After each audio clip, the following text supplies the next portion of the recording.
ជាដំបូងនាងខ្ញុំសូមជម្រាបសួរនាងខ្ញុំឈ្មោះសេងសុចិតា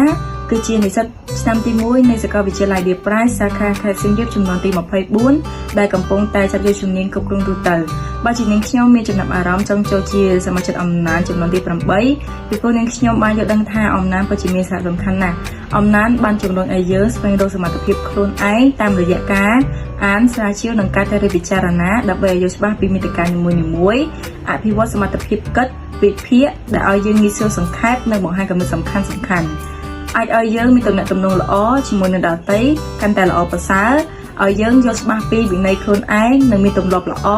អាចយកចំណេះជំនាញទាំងអស់នោះទៅអនុវត្តនៅក្នុងជីវិតពិតជាចុងក្រោយនាងខ្ញុំរំពឹងថានៅពេលដែលនាងខ្ញុំបានចូលជាសមាជិកអំណាចនាងខ្ញុំអាចអភិវឌ្ឍចំណេះដឹងការអានការនិយាយ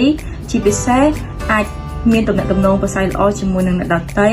ហើយនឹងយកចំណេះដឹងទាំងអស់នោះទៅអនុវត្តទៅក្នុងការសិក្សាដើម្បីឲ្យការសិក្សាប្រសើរជាងមុនជាចុងក្រោយនឹងខ្ញុំសូមអរគុណ